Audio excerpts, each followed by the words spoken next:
On January 1st, 2012, adequate notice of this meeting pursuant to the Open Public Record Meetings Act has been furnished by inclusion thereof in the annual schedule of meetings of 2012, which has been posted on the bulletin board at Borough Hall, filed with the Borough Clerk, faxed to the Town, the Record, the Community News, and the County Seat newspapers, and distributed to all persons, if any, requesting copies of same pursuant to said act. In case of an emergency or fire alarm, you must evacuate the building by using any of the exit doors to the room. They are immediately to my right, and the double doors at the rear of the room. Occupants must exit the building by using the staircase and not the elevator. This meeting is being recorded by both video and audio and may be rebroadcast. Would you please stand for the flag salute? I pledge allegiance to the flag of the United States of America and to the republic for which it stands, one nation, under God, indivisible, with liberty and justice for all. Roll call. Mayor Padavano? Here. Councilmember Savage? Here. Fleischman? Here. Oriama? Here. Fabre? Here. Ballerini? Here. Meglio? Borough Attorney Ronald A. Dario? Here. Borough Clerk Tina M. Flegra is absent. Deputy Borough Clerk Sally Miller is present. Borough Administrator Roberta Stern. Here. Chief. Here, maybe so.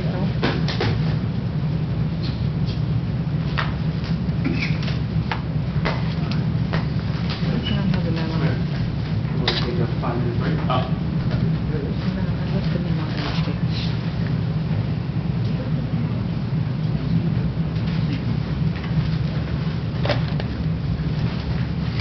Chief, do you have any other copies with you? I have one. What, extra? I've done one. Oh, I'll be right back. Do you have extra? Chief said, evening. Back here again. Staffing situation. Yes.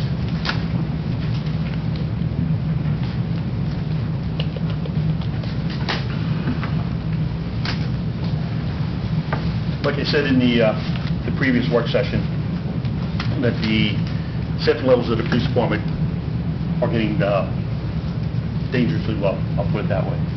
And I was just explaining that it's gotten so bad that just these past couple of days, especially on Friday, with the staffing level of the police department the way it was, because I'm trying to prepare my preparation for the meeting, that I was called out of the office 6 different times to handle routine radio calls. I shouldn't say routine, but emergency calls, with people unconscious in the park, fire calls, while the other 2 officers were handling motor vehicle accidents and pedestrians struck by autos. So it's gotten to the point where myself, as the executive officer of the police department, I am now a patrolman having to handle radio calls. And that shouldn't be. It shouldn't be anywhere unless we're in a 2-man, maybe our RFD department. Randy can go out and do the radio calls. It's just unheard of. So needless to say, the Chief, I don't mean to interrupt you. Could you just switch that mic? I was going to ask you if it's being picked up. With the doors opening downstairs and everything else. The composition and organization of the Maywood Police Department, of course, is made up under the Borough Ordinance. The Borough Ordinance calls for not more than 24 officers of the department, and it goes through the rank and file with the chief, a captain, 2 lieutenants, and 5 sergeants. Currently, there are 21 officers that are assigned to the department, and with Lieutenant Liebman retiring on the 31st of this month, I'll be down to 20 officers. With that in mind, reminded that we also have 1 officer who's on loan with the DEA. While on that subject of the officer who's on loan with the DEA, to date he has seized in his investigations with that position of over $400,000. That's coming back to the borough of Maywood. We haven't received the entire amount yet. To date, we received about $142,000. We have made some purchases, bought new weapons for the officers, new leather gear for the officers, and a couple other minor things. Nothing major, but there's still a good chunk of that money that's still in the account. That's still in the account. Part of the agreement with the federal government when we did this program is that we could hire an officer. Is it this one? Yeah, there's feedback somewhere. The monies could be used to hire a replacement officer to backfill officer while he's on loan to the DEA. So one of the positions that I've been asking for is already funded through that money. I had a conversation with the CFO, and it's just a discussion on how we're going to get that money from the DEA account into the borough account. It shouldn't be hard. It's done in several municipalities in Bergen County alone, so we just have to find the proper way to do it. But there is money and funding there to fulfill that spot. Being with Lehman retiring and Officer Smith assigned to the DEA, my problem now comes is that there are 19 patrol officers, I should say officers within the Maywood Police Department. When we start looking at the table organization, we're actually coming down further and further to the fact that there are, I'm sorry, I just have to get the exact number.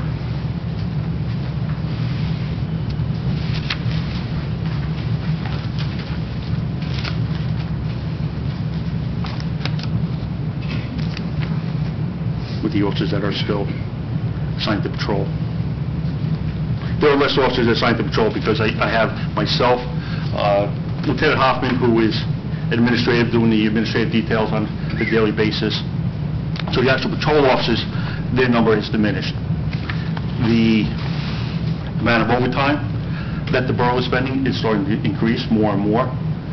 I'm very fortunate, I'm very happy, and the town should be very happy that we have a bunch of dedicated police officers in this department, because the amount of time that I'm asking these officers to come back and work an extra shift, after just working 2 12-hour shifts or 3 12-hour shifts, and then have an officer on his off day come back and work another 12-hour shift, not only is taking a toll on his health, his body, but his family life also.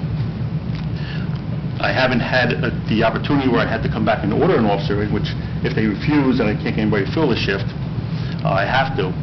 It's come close a couple times, but the dedicated men in the department are stepping forward and filling the spots that are left vacant due to the overtime.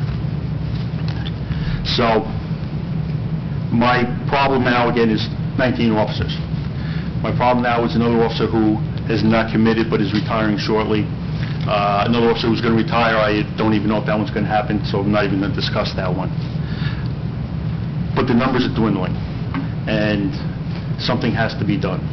Something should be done shortly. I've always said that, 24 officers, minimum I would like to operate at is with 22 officers. And I'm here right now to address the council to discuss the hiring and get the approval for the hiring process. We've done the hiring process, we have a list. I did what the council wanted, and we did the interviews. We had 24 applications come in after advertising on various websites, on our website, the borough website, various newspapers. We had officers from, applications from around Bergen County, as well as pretty much around the state. Up in Sussex County, we had 3 officers from South Orange apply, so we had a good group of people who applied for the department. We did our evaluations, we interviewed them, and we've come up with what we feel is a very viable list of candidates who we feel will best suit the department. I think we've done pretty good in the past many years. I can't even imagine a number because I think we've gone back very far on hiring people who have very well fit the borough. I'm very pleased with every single officer that we have. I can't find one flaw in the ones that we've hired recently. They're all excellent candidates. I think that speaks highly of our application process that we go through. So we've come through and we now have a viable list of candidates who we feel will suit the borough of Maywood in the position. So my request right now is the fact that I need the officers. I said before I'd like to go with 5 to get back up to the 24. That would, of course, be filling in an officer for the officer who's in the DEA. But what I'd like to address the council with is hiring the 3 officers. 1 under the DEA fund and 2 from the municipal budget. Now I understand, checking with the CFO, that there has really not been allocation or any monies allotted for the other 2 officers. So that's something that I need to appeal and plead to the council to try and get the funding so I can properly staff my department.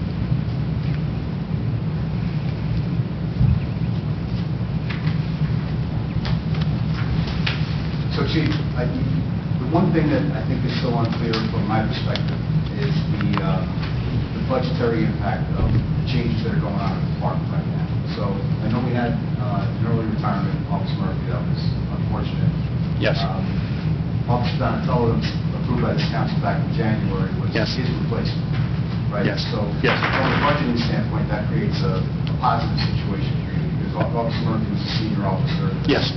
New officer comes in at a much lower salary, correct? Not half the Yeah, salary? and if you want, I'll just go back for a second. And I'll go back to the past two officers in the department, was Officer Donatello, who was just hired last year, and prior to that was Officer Malacca in 2009. We haven't had any replacements since then. Since 2009, we've had 5 retirements of Lieutenant Liebman coming up, Captain Cullinane, Officer Murphy, Captain Casamento, and Officer Hackbarth. With their salaries in this time period was $750,000, I shouldn't say savings, but that's the salary that they received in that time period. So to date, with Officer Malacca and Officer Donatello, you're roughly at $110,000 that we're paying those salaries. So, you know, you're looking at over $600,000 with a difference there. Going back to 2009. Going back to 2009, Right. when the staffing issue started, with the 2 officers retiring, and that again being Casamento and Hackbarth, and the council not filling those seats back then. Right. So, I mean, just in the few months that I've been up here and served as liaison to the department, one of the things that I've been working with Lieutenant Hoffman on tracking is the overtime. Yes. The overtime situation from 2009 to 2010 to 2011, substantial growth, right? Yes. I know earlier in the year, you were able to keep kind of a comparison going between 2012 and 2011. It looked like you were tracking right about the same numbers. Yes. If I recall correctly from prior discussions with you guys, that number was well over 100% increase from 2010 to 2011. Yes, absolutely. So, and I make the point because you say that, you know, the town maybe deferred $600,000 in salary, but we actually funded about half of that back in overtime. Yes. Right? Yeah. So, I appreciate that perspective on it, but I'm just kind of looking at it from where we are now, coming out of 2011, looking at where we are in 2012, and then, you know, being proactive and taking a look at what the impact's going to be in 2013 and beyond, right? Yes. So, as I mentioned as I started, we have some room in the salary allocation from last year based on Officer Murphy coming out of the roster Yes. through his retirement. Yes. And then, or am I mistaken in that? No, I'm sorry, you're kind of asking me, aren't you? I'm not asking you, I was asking you why you were doing this. Mayor, can I address the budget? Sure. Come on up. The chief is correct in his estimate of, or his calculation of what the borough saved with regard to the I don't think change. that's on. he's not here. You'd have to open it. The light's on, so maybe just switch. Thank you. The chief is correct in his calculation of what the borough saved going from a higher paid officer to a lower paid officer. But there's 2 components here. There's what the councils, not just this council, but the prior councils, actually budgeted. They've taken those savings and applied it to the taxpayers. There's not that money sitting in the appropriation lines. Right. We've already taken that money out of the appropriation lines. But this is the gap in the analysis of the Exactly. report that I'm highlighting. I'm trying to do Exactly. layman's math up here. Right, exactly. And so there's 2 components here. The look at it from what did we save the taxpayers going from a $100,000 plus officer to a $40,000. Yes, we saved the taxpayers that money. Why? Because we budgeted less money Right. in the appropriations. So when we budgeted for this year and in prior years, we had a smaller appropriation. We did not budget this year, as I think most of you will remember, additional officers in the budget for 2012. Gotcha. The fact that someone is retiring, we have to pay termination pay Sure. and whatnot. I think the chief will agree with me Yes. that it winds up us paying his entire salary, which we budgeted for the entire year, even though he's leaving early. Gotcha. Okay? Okay. So the situation as it stands right now is that the additional officers, the 3 additional officers that you want to put on right now, one can be funded through the DEA forfeiture account. Yes. The other 2 would come out of what? right? I mean, what's the budget for overtime? The overtime budget, I don't have here. Chuck, you have that? I'm sorry, I didn't bring it in. I could go down. I got overtime for this year so far, budgeted 208, and we're at 166 so far. Sounds about right. All right, so, Can I ask a quick one while you're in there? The money we're getting from the PEA, and you say that we pay for the one officer, that means only for his first year on the No, 2 years? while the officer is still assigned to the task force. No, the one we're going to pay for, the one we're going to hire, are we able to use only 1 year's salary? You know, we pay 1 year's? I believe the ESG, the equitable sharing guide allows for 2 years of salary for a new officer to replace the officer that's on contract. And the new guy from that fund for 2 years? Correct. As long as he's assigned there, plus 6 months after that. Seeing or not? No. As long as he's assigned there, whatever officer, as long as that officer is assigned to that task force, then, and 6 months after that. Okay, got it. Okay. I'd like to address the DEA situation. When did we go into that, Chief? How long are we in it? October 2010, we're into a 2-year agreement with that.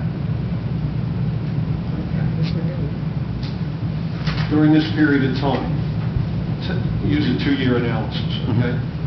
We continue to pay, the borough continues to pay the police officer who's assigned, correct? Yes, And you get salary plus benefits, yes. and that's roughly fully factored. Just give me a rough number, 130, 140? I give you 140, 145. Okay, say $145,000 times 2 years, right? Gives me $290, okay? Yes, All right, fine. We've also incurred substantial overtime yes. because we're down an officer, correct?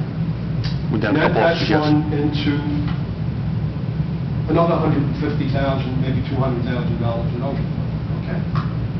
So I'm up to, I add 2 in, I'm up to $490. But the officer on loan to the DEA did not cause the entire overtime. I understand. If we Okay. had him, Mhm. our overtime would be appreciably reduced, okay? It would be reduced. You have to do the analysis to tell me, okay, how much of the overtime that we incur No.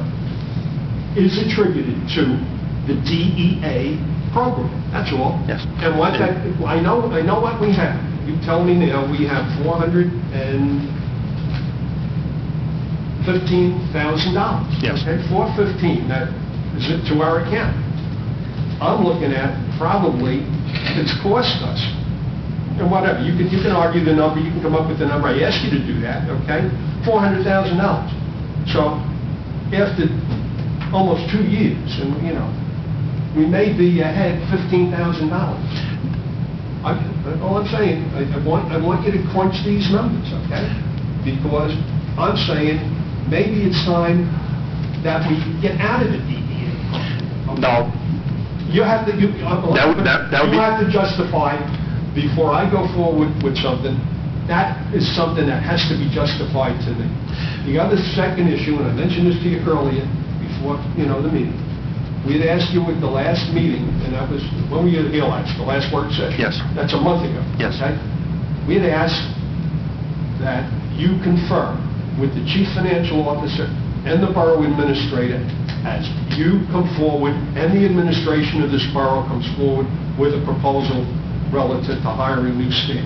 It's an administrative issue, it's a managerial issue, okay? It's my understanding you have not done that. And I realized last Friday, when you were putting all this together, you were very busy, okay? And I respect that, and I respect you, okay? All I'm asking is, you've had a month, you had all this information, I think knowing you're capable of doing it, I ask, before you do it, I want the borough administrator, as administrator, responsibility for the overall budget of this municipality, reporting to the Borough Council, which is the overall responsibility for this, that you take the time to thoroughly go through what you're planning to do in your proposals with those two people, and you come forward with a package to us, okay?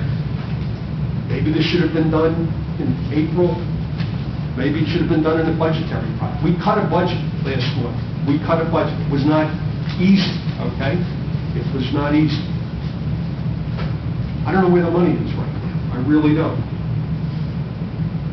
I'm in a minority here. Change, okay? But all I'm saying, I got issues. Okay, And I have to explain those to you, and, you know, so you know where I'm coming from. That has to do with getting busy. I'll address the two issues. First of all, yes, Friday was an unbelievably busy day.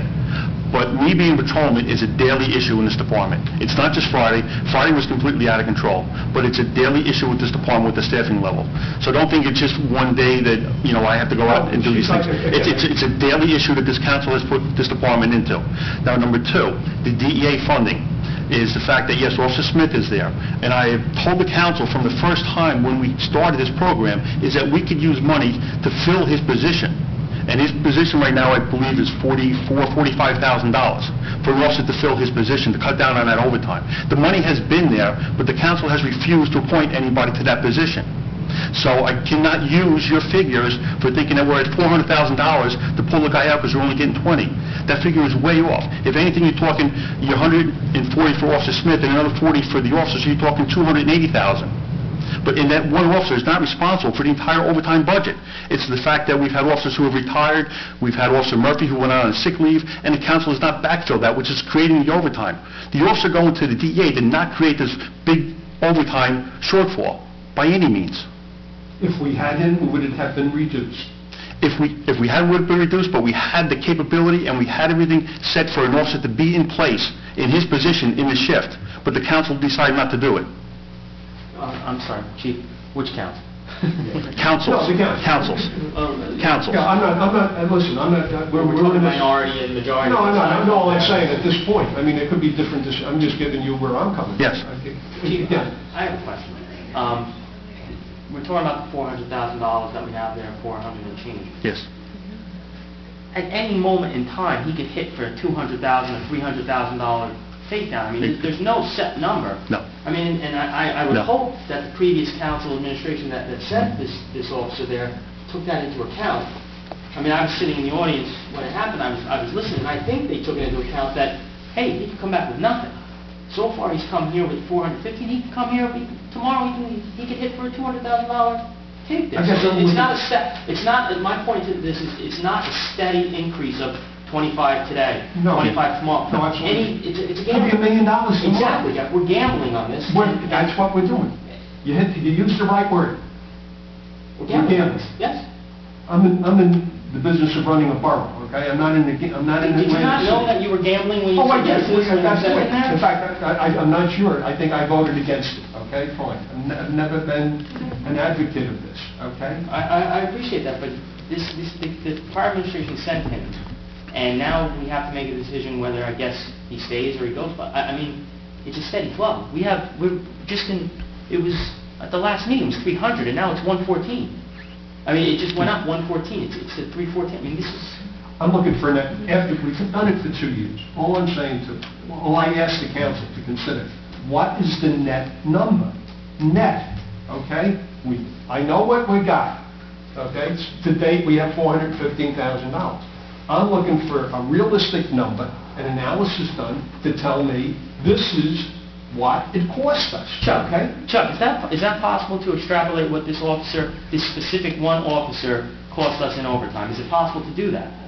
Or in everything, the whole thing, is salaries for 2 years? Jack's really talking about what the cost is of the program when you talk about Yeah, how much... yeah, I'm not just talking about We know what his salary and benefits cost. Well, Jack came up with that number. We know it's... No, that's around not- three. please. It's estimate of 290, 300. Yeah, we get that number. We know that, but is there a way to get that other number? I think The overtime. I think the chief would agree that the overtime that's attributable to the officer is the overtime that's resulting from filling the shift that the officer would have been on. Chief, do you agree with that? Yes, but Officer Smith, well, he's not assigned to a specific spot in the shift, so I really can't sit there and say, you know, that this was created because of the officer not being there. So he's not on patrol. Yeah. No, he's not even on our schedule right now. Makes it a He hasn't little been for 2 more years. difficult, but you can do it. You know? To find out where the holes are. Okay, but, so it's doable. And Somewhere it's- down the line, it's doable. I mean, is that something that you would do? or I would need the chief Yeah. and Lieutenant Hopkins. Well, that's why they have to But talk. really- Councilman Savage is asking for it, so Yeah, that's- maybe the next, if it's possible, I don't know. I mean, No. but even then, you're to date, you're using numbers that can that number might be static, but the number that we get from this DEA position can fluctuate. It's not There's no static. question. There's no way Adrian, there's no to put a, question. you can't Absolutely. quantify that number. It could go up, but they could have a hit tonight, it could be $1 million hit. Or, okay? like, you can never get another cent. I mean, there's, And you could never get another cent. Yeah. All I'm saying to you, it's led to difficulties relative to the operation, in my view, okay, of the police department, of the Maywood PD. and I do remember sitting in that audience when the chief said, we're probably gonna have to put somebody back on it. And that was what the council, and I remember Mr. Fleischman, the council said, well, we'll look at it back then, and if we have to pull him back, we'll pull him back. Oh, that's That was the exactly, decision. exactly. Again, this is why I'm saying, I'm not sure whether I voted yea or nay. All I'm saying is, if we had to bring them back, we would analyze it at a certain point and take a look at it, okay? I have the same difficulties or issues that come up with the Pittman schedule, okay? That's temporary. We all understand it. When that went in, that could change too, okay, relative to how things and how that works. I'm not an expert in staffing of police departments, okay? I don't think any of us are here, okay? Here. But we said we would take a look at it, and maybe this is time to take a look at stuff, okay? We're going back to an ordinance that we keep going back to, and I don't know what the date of that ordinance is, okay? It predates me, predates all of us, and probably in the room, but it goes back a long time. Maybe it's time to take a look at that as well. The 24 number? Yeah. In the structure. Things have changed.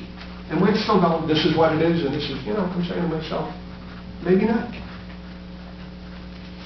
I don't know. I think the chief does a great job. I think all the police officers do a great job. I'm just saying that maybe there's a different way of doing it. And having numbers that we can work with that we understand. That's all. Well, I think a long time ago, we were somewhere, Mr. Ballerini's presentation, there was questions, I don't know, I know we just diverted away from that.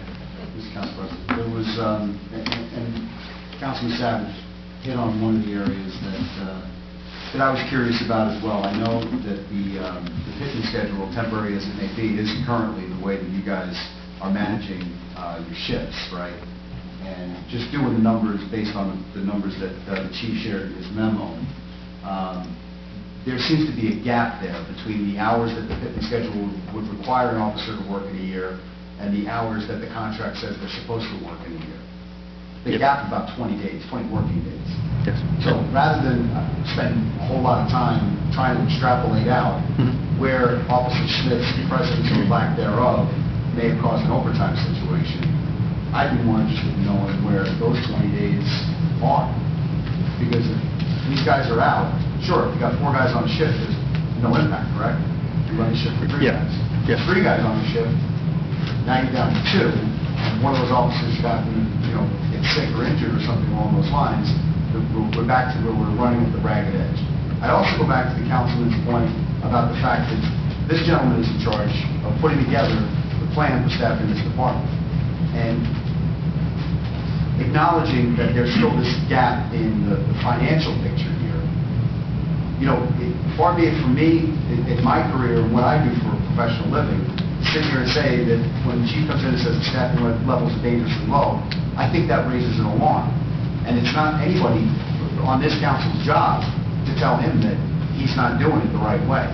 His job is to come in here and tell us that his staffing issue is creating a dangerous situation. And I heard those words come straight from his mouth. So before we go and tell him how he should run his department, what the organization should look like, what the statute should look like, I think we give the man his deference and understand what it is that table of organization brings from a public safety standpoint and allow him to explain that to this council rather than tell him that it's wrong. I hope you didn't interpret what I said to question that, okay? I didn't do that. I did not do that. And I'm just in respect to you and to myself, okay? I didn't tell him. All I'm I'm saying is I got a lot of questions. All I know is I got a lot of issues relative to And where we the are. only with question on the table here that really hasn't been answered is the question about the financials. That's the only question that's been answered. And What I heard clearly from you and from the CFO is that we have the dollars to replace one officer right now. With the DEA money. With the DA money, yes. And I just want to press upon one thing. Everybody here knows and they've heard that the overtime salary so far that in the budget has been expended $160,000. We're halfway through the year. So quite honestly, we're looking at $320,000. So you're already having a shortfall in that. And I have to tell you that this is the summer vacation time when the officers are due their vacation. I can't deny vacations for an officer taking time off. And towards the end of the year, when it comes up to where they have time left over and they have to use it or they lose it, that's, again, where we have more overtime. We try to adjust it as best we can with officers only having one day off, but unfortunately with the contractual days, with sick days, the overtime occurs, like it has this past month. So the overtime budget is going to exceed your 320. It could be close to that $400,000 like we were last year, especially with Officer Levin leaving. I understand that. And, you know, I'm not advocating for one or the other as far as what it is that you're trying to do. I'm just trying to understand it, and I'm just trying to take some of the analysis that I did today on your report, follow up on some of the conversations that we've had about these things. I don't see where this council can object to adding another officer to the department. I just don't see it. That, to me, seems to be something that is long overdue. The second piece, and this is where I guess it falls on Lieutenant Hoffman and yourself, the fitness schedule. Perhaps the fitness schedule is not the right schedule to be running with the department staff the way it is right now. And I'll disagree with you on that, because the contract says, and Lieutenant Hoffman will explain if anybody has any questions about the Pittman schedule. By contract, it's been said by past councils, probably 20, 30 years from now, they're contractually supposed to work 1,944 hours a year, whether it's a 12-hour shift or 8-hour shift. It's still the amount of hours. Okay, but Chief, I'm just going to interrupt you because I actually did the math on this one today. So if you do the previous schedule, which for everybody's knowledge was 5 days on, 2 days off, 5 days on, 3 days off, 5 days on, 3 days off. Yes. Start all over again. Yes. I'm not correct with that? But yes, no, you're correct. But also remember, under the Pittman schedule, officers are assigned to a squad. So those officers are set, and I know that I have 3 officers here, 3 officers here, 4 officers here. When we go to the 5-2, 5-3, 5-3, officers are staggered. There's no way I can properly staff it with a squad like I have now. So I will have more shortfalls and short shifts in there. That point, because like I said, and where did I go wrong there, Lieutenant? The prior schedule was 5-2, 5-3, repeated. It's 5-2, 5-3, 5-2, 5-3. You did say that because when I did the math on 5-2, 5-3, 5-3, I came up with 1,944 hours. If you do so that, at some point, 5-2, 5-3, 5-3 was the math that was done to give us 1,944 hours. No. Day by day, I went through the schedule. That's exactly what it works out to be. No, the very first schedule that I worked when I was here, when I was first hired, was 5-2, 5-2, 5-3. That comes out to 1,944 hours. Okay. We then worked a 4-2 straight schedule, which is also 1,944 hours. We also worked a 5-2, 5-3 schedule. It's a repetitive 5-2, 5-3, it just keeps repeating. Yeah. So essentially every 10, every 15... You do the math, 243 days on the schedule that I just mentioned, 243 days times 8 hours a shift is 1,944 hours. 243 days. Technically, we're scheduled to work 243.3 days. Right. So under the new schedule, it's 162 days. So that's When you say under the new schedule, I'm sorry. 12-hour shifts. Yes, 12-hour shifts. Officers are working 162 hours. At 1944. 162 days. 162 days. 182.5 days. 365 divided by 2. And then 365 divided by 2 is 2,184 hours. It's not 1,944 hours. It's 2,190 hours. Okay. But that's contractually not what they're doing. They're Correct. doing 1944, Chief which Pegg, is yes, 162 days. Okay, Chief Pegg asked me to be here to answer any questions you have about the Pittman schedule. And that's, I will do that. With the Pittman schedule, essentially you work 50% of the time, 50% of the days. So you're scheduled to work with the Pittman schedule. 1 week, 5 days, the next week, 2 days. So essentially every 14 days you're working 7. Correct. Just to carry that out into 365 days a year divided by 2, you're scheduled on the Pittman schedule to work 182.5 days, times 12 hours is 2,190 hours. Contractually, we're obligated for 1944 hours, which leaves there a balance of 246 hours that at the end of the year the borough technically owes us. However, they don't owe us at the end of the year 246 hours because throughout the year our days off, our vacation times, our holidays are now 12-hour days. So we owe the borough for 4 hours every day that we take off. So that comes off of the bank. The way it figures out is if you're at the top end of the vacation scale, which is 27 hours, at the end of the year the borough technically owes you roughly 6 12-hour days, or 72 hours. What the chief has elected to do is allow everybody 3 of these days into a bank we call a schedule adjustment time. This morning I came in 2 hours late. I had personal obligations. The 2 hours came off of that bank. The other 3 days for a senior officer we just take during the year as schedule adjustment day. So the borough doesn't incur any added fee for this. What the Pittman schedule does is it allows a more even distribution of manpower on each shift. Because of the Pittman schedule, the overtime is reduced as a result of that. With an 8-hour shift, there are shifts that are scheduled before people take days off. With this type of manpower, shifts will be scheduled at 3 men or 2 men per shift. If one person takes off, it's an automatic 8-hour for that particular instance overtime day. Even when we were a full staff at 24 men, with men and women, with the traditional 8-hour shift, your schedule shifts. Some were 3 men, some were 5 men. Obviously, the 3-man shifts are going to cause overtime. What the Pittman schedule does is it allows administration to more equally distribute the manpower, thereby, in the long term, reducing the overtime. So, just following up on that, so any of those bank days or any of that bank time, does that create overtime? No. Okay. No, it cannot be taken if it's going to cause overtime. Okay. That's in the memorandum of agreement between the PBA and the council. Okay. Then, I guess the last piece on that would be just, again, looking at the 1944 compared to the Pittman and what the actual hours work out to be, how is that reconciled from a budgeting standpoint?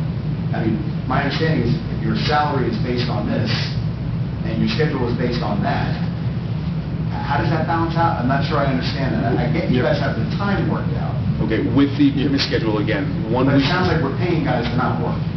No. With the Pittman schedule, basically, you have to look at it in a block of 1 week, 14 days. The first week you work 5 12-hour days, 60 hours. Right. No overtime is incurred, part of the memorandum of agreement. The second week, you work 2 12-hour days, so it's 24 hours. So between the 2 weeks, you're working 84 hours. If you divide that, it's 42 hours a week. Okay. So, did I answer the Yeah. question? Okay. In the previous schedule, what would that average have worked out to? The previous schedule would be based on a 15-day cycle as opposed to a 14-day cycle because it was 5-2, 5-3. So 5 on, 2 off would be 1 week, 7 days. The following week would be the long swing to catch you up from your midnight shift. Your midnight shift, you would report on duty at 11 o'clock the previous night and get off 7 o'clock the next morning. That's why we picked up. It's basically 2.5 days at that point. So you're kind of comparing apples to oranges because with the Pittman schedule, you're on a 14-day cycle. With the 8-hour shift, you're on a 15-day cycle. Okay. So I'm going to get off this track because I think I probably created more confusion than provided information. But again, I appreciate you being here because I did mention to the chief that this was probably going to come up because, you know, looking at what was documented in the memorandum, that obviously created a big red flag, right? 2184 hours is what the chief noted versus 1944. You know, a guy like me starts doing math, and But again, the bulk of that time is reduced by virtue of the fact that our previous 8-hour day is now a 12-hour day. So that wasn't captured. if I take a holiday off, rather than under the 8-hour schedule, it's only valued at 8 hours. Under the Pittman schedule, it's now 12 hours. So now we owe the borough 4 hours. So at the conclusion of the year, that comes all off of the bank. Thank you. Not to beat a dead horse here, but to get back to the DEA program, I think when this all started a couple of years ago, came up for discussion, I think one of the main things that hasn't been touched on in the past couple of months is the fact that one of the reasons we strongly considered the program was the opportunity for the officer, number one. Number two, the training and the resources that it brings back to the borough, besides the monetary reward. I think along those lines, which is why we were so in favor of the program. It was a plus all the way around, potential money, Yes. And when we did go through this process, I know I did look at 2 or 3 other towns on the numbers they received, and the monies were significantly higher. So the potential is still there, and plus the resources that Maywood has at their fingertips from a federal agency, I think is equally Which important. we have used already. That needs to be weighed in. Yes. When we considering all these factors. The mistake I made was the officer that we hired this year, Mr. Donatello. I was under the impression that was with the DEA program, and that's to replace the retired officer Murphy. So technically, we're still on track to hire someone under the DEA program. Yes. Now, my question now to you is, you're recommending someone that is already experienced. Yes. Okay. Will that officer qualify to be paid under the DEA program? I think that was one of the Yes. concerns. Does it have to be a new officer, or does it have to be, or will an experienced officer equally apply to that one? No, it's a replacement officer, and we'd be hiring that officer as a replacement for the officer in the DEA. And the replacement officer that you consider, we have to concern ourselves with what step he's hired at, what salary he's hired at. Is that all a factor, or is he starting the base? Or is it based on where that officer is currently where he was? No, it's not based on where he was. It's when we go by our contract, the contract, step 1, of course, is when you start the academy. The second step is when we spoke to the individual, it is upon completion of the academy, which I think is 45/6/21/17. What step was that, I'm sorry? Step 2, probationary step, which is from the completion of the academy to the first year. Because, of course, the individual has completed the academy already, so he's going to his first year. So you're looking at step 2 higher. I'm looking at step 2, and because the individual and the fact that he's experienced already, I believe he has a family? He does have a family. This individual has been a police officer for 12 years. He's currently a sergeant with a police department in Sussex County. He's coming to us with a ton of certifications. He's a certified firearms instructor, a recruit instructor, an internal affairs investigation instructor. He is a drug recognition A expert. DRU officer. He has a ton of experience, so He's also certified in Alka-Test, which is when we hire somebody new, we have to send them out for a 2-week class for DWI and Alka-Test. Yeah, the Alka-Test, who's already certified. So we're coming with an officer who we really don't have to send out for any training. We don't have to lose them all for any And training. that officer is willing to start at step 2. We've told him step 2. I'd like to recommend that he possibly be going to the next step. Chief, can I just interrupt you one Sure. second? I just want a clarification from the attorney. Is this a closed session? Is this personnel we're talking right now? No, we're not talking specifically, Yeah. no names have been Fine. mentioned. I think the chief and lieutenant are pretty aware of that. Okay. Yes. So you're recommending something other than step 2? The next step above that, step 3. And aside from the officer's experience, this helps you out, do they still have to go through 6-month training? No, it'll be a lot less, it'll probably be even less than Officer Donatello, because I believe they're still using the same type of computer CAD that we have. I mean, the lookups are the same, still doing reports of missing person, action reports, the officer's already doing, so it's just acclimating to the borough of Maywood and the streets and the way we do it. Roughly, I would say a month, maybe a month and a half, if we have them solid. Okay. Minimum 2 weeks. I'd give you a month and a half, and he'll be out on the road by himself. All right, just so I have the body count correct, that might be a Sure. improper term. No. Right now, on the current roster, we have 21. If I take out you and Lieutenant Hoffman out of the mix, this basically really shouldn't be on patrol. But Yes. Doing that. That gives us 19. If we take out Lieutenant Lehman, Yes. that leaves us with 18. Yes. If we take out the DEA officer, we're left with 7. Yes. Okay, therein lies the manpower shortage. Correct? Thank you. And I'm sorry, and also the 2 officers assigned to the Detective Bureau. Take those 2 out of patrol. Yes. Now you're down to 15. Yes. 15 active. Yes. No, we're talking about, On your diagram that you submitted, it doesn't have DEA officer. down the bottom where it says vacancies. Do you have that one? Yeah. Down the bottom has vacancies, Officer Smith. From those yellow boxes down, including the yellow boxes. No, I'm sorry, yours does not have that. Officer Smith, It's not on there. It's one of the vacancies down at the bottom. I apologize for that. He should be listed as one of the vacancies. Yes, I'm just going off the paragraph. yes. So, just so I got this clear, 17, and in that 17 is 2 detectives. Detectives who, again, they're overworked themselves, but I'm not going there right now. 19 names on this sheet, right? The 19 names, and again, Officer Smith, the officer on loan should be on that too. He's not on it. And if the initial new hire that you're considering with the experience, if the council acts on that, when would you look to have that person start? Tomorrow? Yes. Thank you. Mr. Mayor?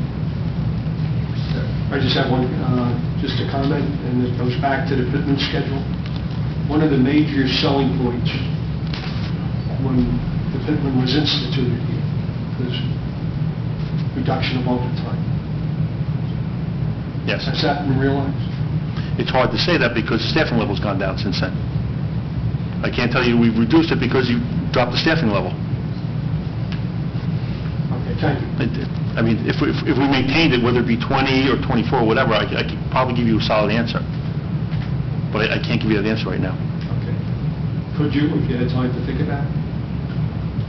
I'll work on it, yes. I just think, Yes. I mean, that was one of the major things when we considered this, is that it would reduce overtime. If the manpower remained the same at 24, then most certainly would have reduced overtime. Unfortunately, as you see with the numbers, we're reduced on the manpower, therefore there's a vacancy on the shift existing as the shift is designed. When was the last time we were at full 24? 2009. 2008, just prior to Officer Hackbarth leaving. And then shortly after that, Captain Casamento left. And Chief, for my own information, when did we go into the Pittman schedule? Yeah, I believe we're in the 5th year of the Pittman. Yeah, So I think we are. Okay, so when you went into it, you were at full strength? yes. Okay. Yeah, we were full strength when we went into So it. at full strength, Yeah, we were into maybe 3-4 months when Officer Hackbarth left. okay. I have a question in a different area, but I don't want to stop you from where you are, so I'll Okay, just- all whenever right. you're ready. Any other questions about the hiring? Oh, Yes, No, no. I think he's ready. I have one more thing to bring up, and that's the fact that the department with the upper officers leaving, that, like I addressed last time, I can't run an agency with all Indians and no chiefs. I need officers in a structured organization so that I can have rank and file. And I've outlined that, I think that's the one handout that you do have on the last page of where the officers are actually working out of their grade, per se, out of their rank. Lieutenant Hoffman is sitting in the captain's position. I've been approached a couple times by different people saying, well, can't we just eliminate the captain's position and save a bulk of money? Well, you know, we're not eliminating the position, somebody still has to do it. And the salary difference between the two ranks is a little over $9,000. So if you think that you're saving the $130,000 for a captain, you're really not. It's a $9,000, but it's the work that officer is now doing as a captain in patrol rather than a lieutenant in patrol. The Lieutenant Hoffman moved up to a captain, left a vacancy in a lieutenant slot, which is actually a platoon commander in charge of his 2 squads. Lieutenant Liebman, who's leaving at the end of the month, is a lieutenant. He's in charge of that. So now I have 2 vacancies in that lieutenant spot. And again, backfilling coming down below, I still have the need for sergeants. Sergeants are the backbone of the shift that run every single day. And I'm down to 3 sergeants. The sergeants are compensated. They're compensated by memorandum of agreement with the Tour Commander pay, which is $150 per shift. So, no, I forgot what I put the Pittman. Okay, which has gone up, and to date it is about $14,000 that we've paid out for the Tour Commander pay, is what it's called, because the patrolman is acting as a Tour Commander running this tour. When Lieutenant Liebman leaves, that again is going to make another vacancy, so that Tour Commander part of the salary budget is going to be going up. So what I need from the council is to have these promotions acted upon. Chief, I want to interrupt you. Sorry, before you get into recommending the actual promotions, No. I think you should do that, and obviously that's something that we have to consider and close. Yes. But I think council, I think everybody's in objection to receiving recommendations. Okay. Okay. Look on, acting on. Okay. I was just going to say, I don't think you're about to mention any names. No, I'm not mentioning names, Okay. absolutely not. There were none in the memorandum. I'm just looking for, the approval to submit the names to the council so that the motion can go forward. So does anybody object to that? What, to receiving a recommendation? Right. Okay. The other thing, I was asked by the council about the electric gym vehicle. Don't sigh. Sorry. Okay. Yeah. It is, I actually, I'm going to run you through, but go ahead. actually had a need for it with the Route 17 construction that went on. I needed a spot, and that vehicle would have been ideal to have an officer sitting there for that overtime position with the traffic. I shouldn't say overtime because it was paid for by the DOT in Susquehanna, but for that position. Went down to DPW. I'm really not sure what goes on with the mechanics of that. I know it's sat in Rumps and Dodge for over a year. They went and towed it back. I don't know what batteries are in that, but whatever is in there right now, it's not working. The borough mechanic has charged the batteries. He's tried to run it, and he gets maybe 10 miles until it dies. Now, taken to the fact that the park enforcement officer, Mr. McNeil, has been using that. Mr. McNeil is a lot heavier than the borough mechanic. Even when on its good day, he was getting maybe 25 miles on that electric car. So he would be out there for about 3-4 hours, and he'd be coming back in and plugging that in. So I really don't think that that was the best vehicle or suited vehicle for what we were using it for. If we're running a golf course and you want to run somebody's club out to them on a ninth hole, it might do good to come back in and plug it back in. I've tried everything the manufacturers told us. We've used a heavier gate extension cord to plug it in. We had an electrician come in and made a dedicated circuit for it, because that's what they said what the problem was. We've done everything they said, but we couldn't get it to function properly. It's not meant for what we use it for. Do you have a use for it other than the occasional construction site overtime? A planter at Maywood at Passaic? I don't know. Well, ideally, obviously, if it was working, you would have a use for it, and Yes. certainly at least the parking authority. The person who did get the best use for it is when we had the park rangers, because they were using Memorial Park, and it was ideal because they could run around the park, they can go back to Maywood Avenue School, they can run to Coaches Park, but again, you're limited to how many miles you get on it. I mean, it was ideal for that, but the batteries had its limitations. Okay, Chief. One of the other things that we talked about having a quick discussion on tonight was the radar trailer. There was some questions about where that device is and its functionality. It's currently down by the DPW, or I should say down by the range. We've had that radar trailer probably 1997, 1996. And it served us well. We always get people who complain, we put it out on the street, it lasted for about a week, we bring it back in, charge it back up again. It's had its problems now because of moisture that's gotten into the circuits in it. And if you open up the back of it, you can actually see the corrosion that's on there. It's been back to manufacturer, which is down in South Jersey a couple of times, MPH Industries. We've done everything, we're putting a damp rid in there and doing everything to keep the moisture out of it, but the circuit boards are still on its way out. We haven't had it used in about a year and a half, and again, it's because it needed batteries. It needs a deep cycle marine battery, and at the time, there was no money in the budget to put the batteries in there. So it sat there, and I'm sure the moisture's gotten worse in it. So, I mean, I could send it to the manufacturer, I could have somebody drive it down to South Jersey and see what they say about it, but I really don't know if it's going to be that well. Again, it's something with the funding from the DA that we can look into a replacement type of unit for that. What is the cost estimate on those stuff? I believe the ones you saw in Rochelle Park, I was talking to the manufacturer, is around $12,000. But that is a signboard, a portable signboard radar trailer. You'll see them where they post it around town with their baseball sign-ups and the different traffic events that they have. Buckle up, with the texting, driving, and everything else. So That one was donated, was it not? that was donated by the Rochelle Park American Legion. We had their logo on it. I'm very happy that they funded that for us. It served us pretty well. It sounds like a long useful life. Oh, it absolutely was. That long ago donation. Not only for satisfying the residents who have people speeding up and down, but putting the notification out there for people going down the road that the speed limit is at 25 on a certain road, like on Spring Valley, and they slow down, so. Along those lines, you know, with summertime, I had seen a number of towns in the area launching those, you know, driver awareness campaigns, schools out, kids in the streets, you know, maybe a more visible traffic type campaign to let people know that, you know, maybe not a ticket for going 28 miles an hour or 25 miles an hour or so, but certainly a notification that, you know, you've been seen or Yes. rolling through a stop sign, those kind of things. Well, let me just say, I think Officer Worrell's here in the back. Officer Worrell's my traffic officer now, and he's ideal for doing any type of thing like that we want. Problem is, and I'm sorry to beat a dead horse, just don't have the time to do it. I mean, they're doing radio calls, and I'm doing radio calls, and my secretary doesn't know how to do it. And that's the last one that's viable to do in my department. I need personnel if we're going to do programs. I'd love to do programs. I'd love to dedicate an officer to go out on Pleasant Avenue and, you know, do certain enforcement. Whether it be seat belts, whether it be yield to pedestrian, whether it be cell phones, like going on Essex Street, you know, and doing details there. We have cars now with the ALRPs. We have 2 vehicles with the license plate readers, and just having a car there, you know, getting unregistered vehicles and doing all sorts of things. But I just don't have the personnel to do it.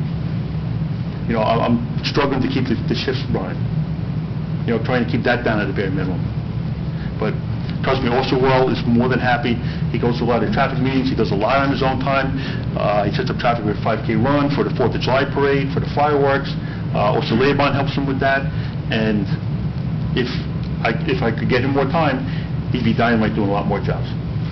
One last thing on, can't drop the soapbox over here. You mentioned before about the DEA funds.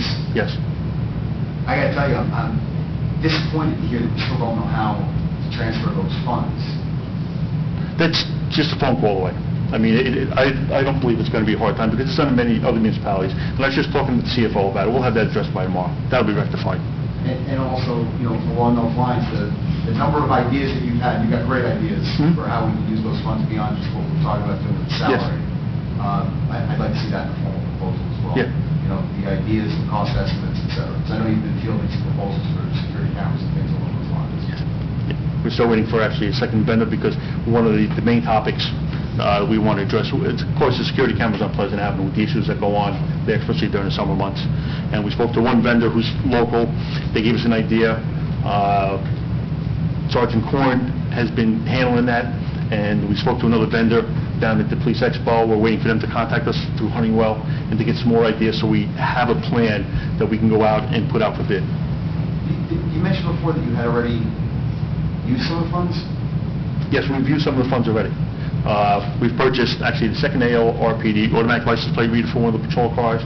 We've purchased new weapons for the officers. We've purchased a leather gear for the officers. We purchased the smaller LED flashlights for the officers. So we have had money expended from that account Is that out already. of your operating budget? No, that came out of the DEA fund. With the prior council approved? No, with this council. Who approved it? Who approved it? The monies that are expended from that account come basically from my approval with the, not the council, it comes through me through the requisitions. Chief, you have to get approval from the council to spend that money. It's Well- on page 27, section 9, subsection A, number 9. Obtain approval for expenditures from the mayor and council. Which is, It's from the book. okay. I have no problem. I mean, Okay. these are the things we'd be used to And doing anyway. and actually, I would and the appreciate- approval has been done through the fact that it goes through the purchase order requisition order each time. It's not that I just go out and write a check for it. Oh, It's okay. some of the So requisition. CFO, somebody signed Yes, off on oh, this? absolutely. Yeah, the borough administrator signs on the requisition, and then the That's fine, purchase order. that's- I just thought we were getting the wrong idea with that. No. Because it states in there for the mayor and council and/or borough administrator, borough manager. Yeah. Still goes on the bills. Fine. Okay. I just want to make it look like you're dipping into this. Oh, no, and- no. And buying. No, I enjoy my job. Okay. Thanks, Chief. Anybody else? Yes. I'm just going to ask you for a wish list, basically. Okay. That was, and Ms. Valerie took care of that. And the other thing was, we just took care of that as well, so, I would just say that, none of this money can be put into our municipal budget. It No. needs to be police-related items, whether it's training, something to do with police-related items. Yes, if you look through the book... An outreach program, Yes. I looked at the list. Yes.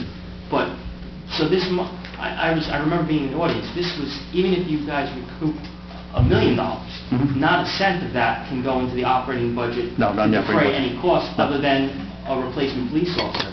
So whatever amount of money was expended by the borough through salary and/or overtime, Mhm. that money wasn't going to do anything for it either except to replace the police officer. Yeah, the police We officer... can't go buy dump trucks with that. We can't do... No, we could, I mean, we usually purchase 2 police cars a year. We could purchase a 3rd or 4th police car with it. You know, things within the police department itself. So that's and- a way to and- defray and money out community. of it. That's a way to take money out of Yeah. a police car. That's Yeah. Well, you still have to buy, you can't supplement it. Like, if we purchase 2 police cars every year, we can't turn around and say, okay, we're just going to buy it at that point. You still have to buy the 2 police cars, and then you can buy an additional 1 or 2 police cars on top of that. Where we go with those cars, if we do it every year, we take that new car, technically, and that car can go to the DPW, it can go to the building inspector, and we can pass newer cars on along the road that way. Okay. If you understand what I'm saying. Yes, ma'am. Thank you. Thank you for explaining that. I really appreciate that. Somebody spent a long time figuring that one out. Good job, Lieutenant. Anywhere? Now you know I asked them to come. All right. Thank you very much, Lieutenant. Thank you, Chief. And while you're here, and the other officers here, thank you all for your help during fireworks and the parade. Very smooth. And I guess I don't want to be premature in the work session about the replacement officer with the DEA funds. You know, a time frame when I might be able to hear from that. Mr. Mayor, I'll make a motion to give the chief permission to hire that replacement officer. I would second that motion. Any discussion on that? Discussion. I would just like to perhaps get some numbers. That Councilman Savage asked for, some of those numbers, just to see where we are with the overtime. We're just putting them on. We have to... Chuck, do we have the money, we have the way to get the money into our account? That, you said that's a phone call away. I just want to be sure that we have that money, to pay for it. Could you put that as Or could we stipulation put in it the as motion? we could put it as a... Stipulation in the motion. Exactly. We could put that as a requirement, that the money has to come from there, that we have to be able to get the money from there. I'll so modify my motion. Thank you. You want to know who it is before you... And that's another thing. You want to Well, we go can't to do- closed session and find out? That's why I asked you to go Find out who the to... recommendation is for? I can go. That's a good idea. Okay. My thing again is, we have a borough administrator, we have a chief financial officer, we have a team that reports to us, okay? I would like to see a recommendation from the borough administrator, recommendation, it's an administrative thing, and it comes to us, okay? Not from a member of the council to the police chief. I want to see it, yes, the funds are there, yes, I can work it, okay? It's an administrative thing.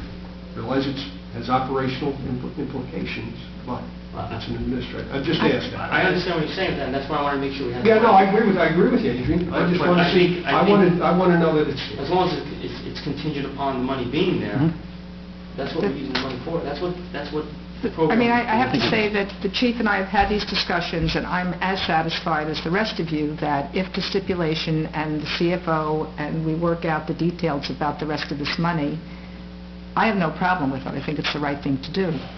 So I think if you made the motion with that stipulation and whatever other discussion, of course, you want to know who the person is, but subject to that, if you pass it, then the chief can put this person on shortly instead of waiting unnecessarily. Well, I think one of the ideas behind making the motion tonight is to secure that individual. Obviously, we don't know who it is.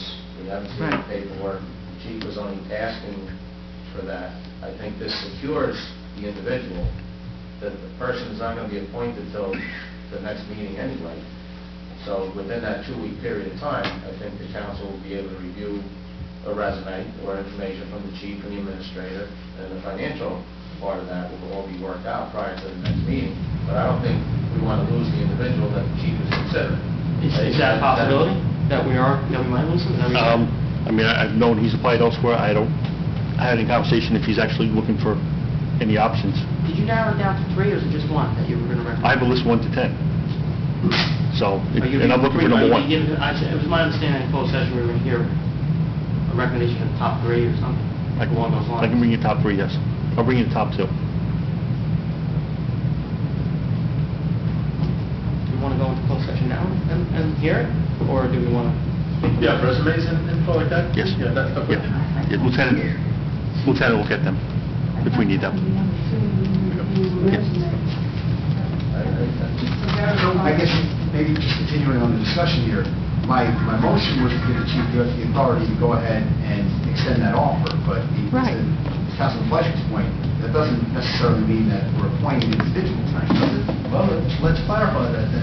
Well, that was what I was offering. I was giving the chief the opportunity to extend that offer and to move forward with filling that request, but no, I wasn't anticipating in my motion the appointment of specific individuals. That's what So I if this understood. council was prepared to do that, then I will withdraw my motion and we can make a new motion. I think Mr. Fleischman clarified your motion a little bit, and I think if that's where we're going with your motion, that was your intention, and that's different than maybe. So I guess I'm just asking for a point of order, That. right, just as a point of order, it's appropriate for me at this point to withdraw the motion and then reintroduce the motion once we've had the individual. Absolutely, absolutely. Then I withdraw the motion. Should we go into closed session? Motion to go into closed session I'll second that. for the purpose of. For the purpose of Personnel. All right. Be it resolved, the mayor and council of the Borough of Maywood, Mr. Borough, pursuant to the provisions of the Open Public Meeting Act, the mayor and council meet in closed session to discuss the following subject matters. Subsection 8, concerning personnel matters dealing with appointment, and terms and conditions of appointment. Be it further resolved that as precisely determined at the time the discussion conducted in said closed session can be disclosed to the public upon taking final action thereon, provided disclosures do not violate any attorney-client privilege or constitute undue invasion of privacy. Be it further resolved that the mayor and council of the Borough of Maywood will return to open session after this meeting. Motion was made and seconded, want to do a roll call? Certainly. Savage? Yes? Fleischman? Yes. Oriana? Yes. DeBrey? Yes. Ballerini? Yes. Neglio, absent, sorry. Who will do that?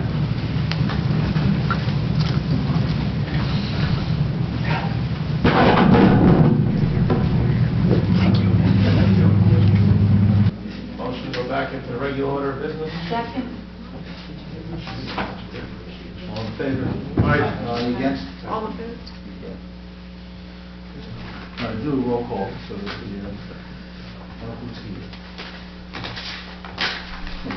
Savage? Here. Fleischman? Here. Oriana? Here. DeBrey? Ballerini? Yes. For the record, Council President DeBrey is here.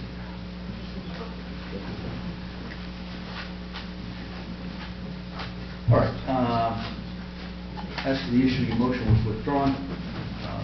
You directed the chief of police to proceed with contacting individuals, potential hire, subject to the CFO, borough administrator, and chief of police satisfying that the expenditure for the salary of the new hire is available through the existing DEA funds, and transfer of those funds into the budget for purposes of paying the salary. And we'll address this issue at the upcoming meeting. All right, on to the regular order of business on the agenda.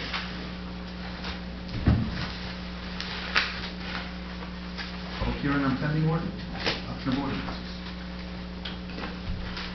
Ordinance 612, an ordinance amending the Borough of Maywood Municipal Code so as to establish general rules for dog parks in the Borough of Maywood. Ordinance 712, an ordinance code of the Borough of Maywood respecting the protection of Maywood emergency personnel and the installation of solar energy systems with the Borough of Maywood. We'll open these ordinances to public comment. Anybody from the public? Come on.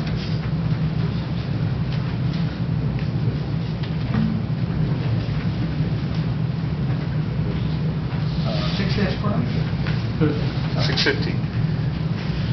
My name is Rudy Angeli. Rules are great. It's been actually a huge help because we've been able to kind of get people that are problematic to not be in the park, and it's actually kind of brought things together. There's only one rule that I kind of have a problem with, and that's closing at dusk. The park is open till 9. Part of the reason that we did choose this location was that the hours were very restricted at, as you remember, at Coach's Park, because we couldn't be there because baseball was a conflict and exit was an issue around 5 o'clock. Closing at dusk means it's going to be closing at about 4:30, 5 o'clock on the weekends of the winter. So we've just kind of brought the same issue over by making closing time at dusk. I would just rather it be the same time the park closes, and then the whole place is off limits. Problem with illumination down there, there really are no lights down there. The basketball courts are right next to us. Basketball courts, there is no time. Timing of the lights will be off very soon at night. They've been broken. Yeah, the timers have been broken. The timers have been broken. If you're willing to finance lighting, I'm listening. The entire park is not illuminated. The entire park is open until 9. But don't you think that's a problem with a dark dog park?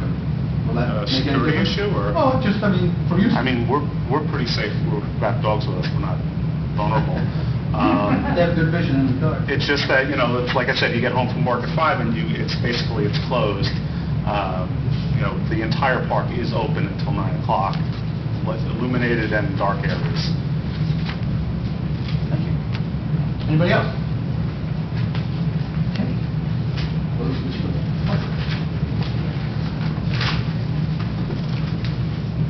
Comments? Council? Mayor, if there are no other comments, I just want to say that in item 2, it says till dusk and may be closed or adjusted as conditions require without advance notice. That may be the same thing if it goes the other way. We do have a little space in there without changing this, actually. I'll move for adoption. That's a good point. I'll second. Roll call.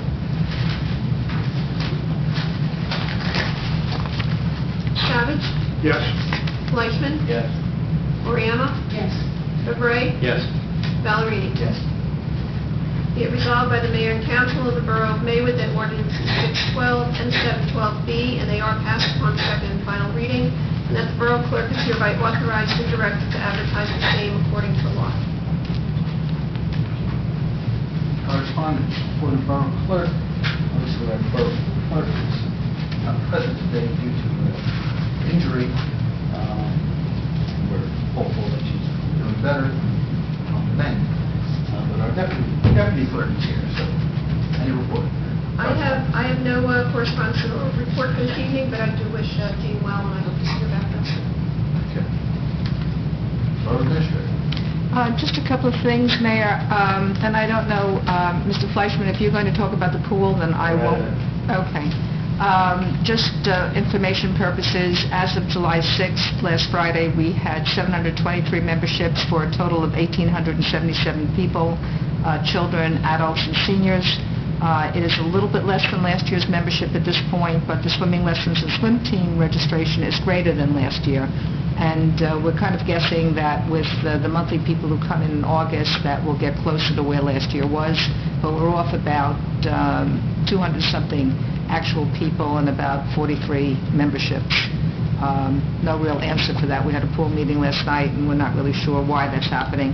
The concession stand is doing quite well, and Kyle Grupinski, who we had hired to manage that, is doing, I feel, a very good job with purchasing and staff. There were a few little glitches at the beginning of the season because people weren't quite truthful about the vacations they were taking, and this first weekends people were not so happy, but I think things have gotten in order right now, and they're running smoothly. One issue that came up last night at the pool meeting regards handicap parking. We only have 4 spots, and I checked with the ADA regulations. I'm going to be adding at least 4 more spots because there are over 200 spaces there, and technically we should have had more handicapped. And it was brought to my attention that a number of seniors were parking at the end of the lot because the other spaces were taken, and there aren't really that many. So as soon as I can get signs ordered, we'll be adding at least 4, maybe more, closer to the entrance of the pool. I would also ask you to take a look at the number of handicap spaces that are closer to the senior center as well. I believe there are a couple on Magnolia, but take a look at what's down on that end, because obviously there are a lot of seniors that use that section. Right. Well, one of the things, and the chief and I have been talking about that because of the issue of the, unfortunately, people from Maywood Healthcare Center monopolizing parking on that street. We are contemplating making that a resident-only parking. We've been talking about it. There's a new administrator at Maywood Healthcare Center. I haven't had the opportunity to meet him yet. And hopefully, maybe we can come to some other terms with him. But if that fails, I think that we should make a recommendation to make Magnolia a resident-only. Do your best with conversations with them, and also remind them that private ambulances are not to use Yeah, Magnolia. we've been trading phone calls. I think he's avoiding me. Can we ask you a question? Is it possible to make the public center put a fence up around the perimeter that effectively does not make it accessible? Is there a place to park on Magnolia? Do you understand what I'm? There's a fence up there that can't get through. I don't know what was approved by the planning board at the time when that was constructed. There's 2 access points to that property. Right. That were approved, one on Magnolia. And the other through- The other on Borough, or Ferguson. So, but the intention was that the private ambulance. We're coming through the Because rear they're scheduled entrance. and they're not emergency ambulances. Right. The transports are to come to Ferguson. Right. So I remind them of that as well. We could put up no commercial traffic.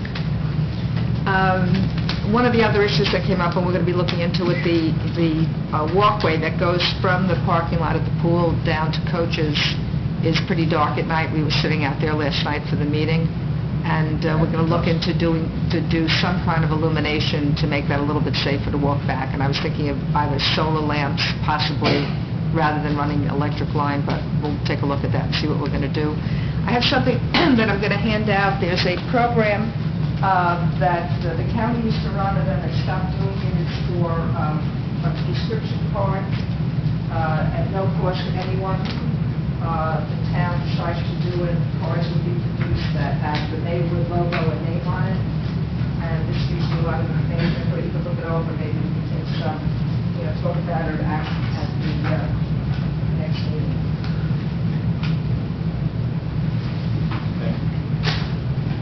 Oh, this is for a resident program. This is a resident. Resident, yeah. Well, it's for anybody. I mean, but the cards, if we start the program, the cards will be produced with our logo on it. But if you travel somewhere, because there are so many pharmacies receive that as part of their program, if somebody from Maywood goes to Florida, they can buy their medication there as an advantage of the benefits.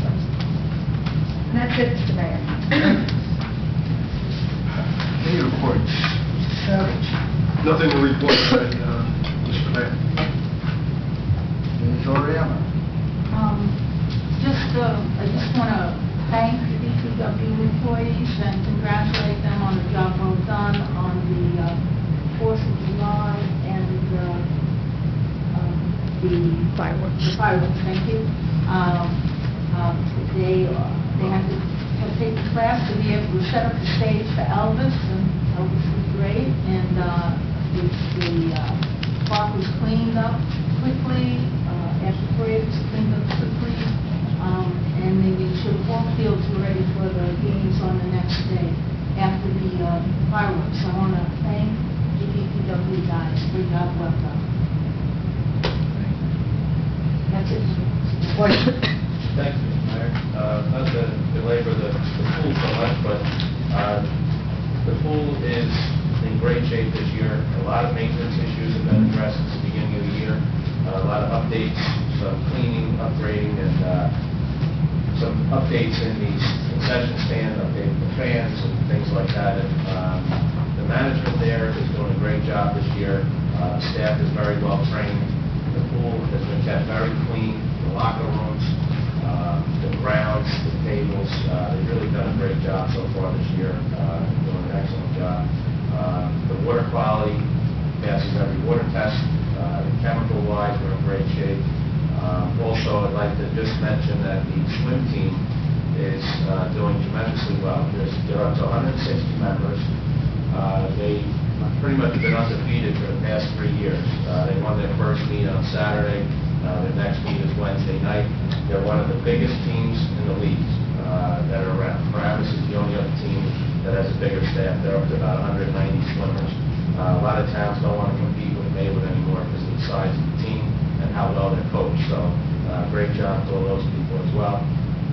We also discussed some ongoing maintenance issues or things we'd like to address later on, updating the locker rooms even further, doing some other things as bringing back a family night celebration down at the pool, where families can come down for the day, have barbecue, music. There hasn't been one in about 15, 16 years, we're told. There was a smaller one done last year by the pool committee. Use it as potential fundraiser, introduce new people to the pool that maybe otherwise can't afford a membership, haven't had a membership, and maybe use some of the proceeds to do some further updating. And also, everyone needs to keep in mind that most of the updating and everything done at the pool is done through pool membership money. It's not tax dollars that are being utilized for that. The membership money supports the running of the pool, salaries, upkeep, and so forth. So Roberta's been instrumental in that this year, keeping on top of everybody and the staff and getting these updates done. So thank you very much and good job to everyone. Also, as far as maintenance issues goes, Jim has been busy doing property maintenance inspections. Letters are issued. In some instances, fines are issued with appearances in municipal court for people that do not comply to the request to clean up their property and keep things in sanitary conditions. So that's been a very busy spring in that regard as well. Things are growing out of control because of the weather. A lot of yards and properties are unkempt. So Jim, our building inspector, has been doing a great job getting the letters out and getting either the work completed or getting fines in. So good job to them as well. And that's all, Mr. Mayor. Thank you. Thank you.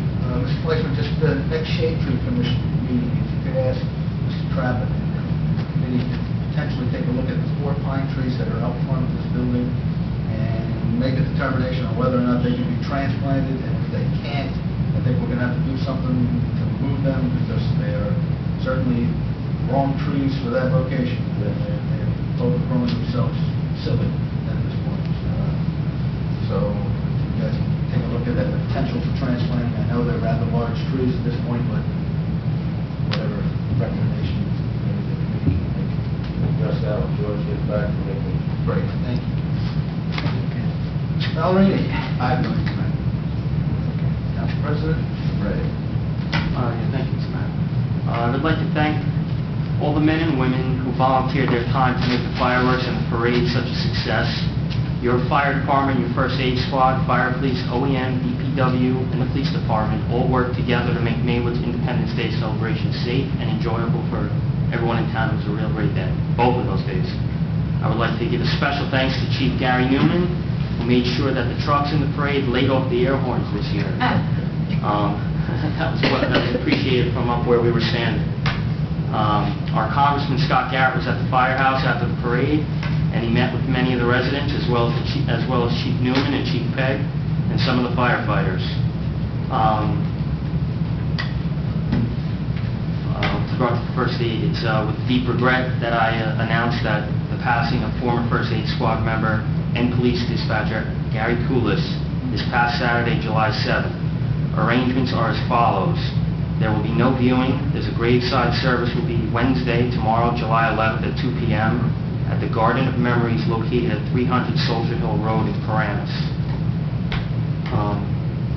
With regard to the website, if anyone has any photos that they'd like to submit for use on the Town of Zoom website, please submit them to pictures.maywood@gmail.com, and we'll get them up there, provided you have permission, obviously, to use them.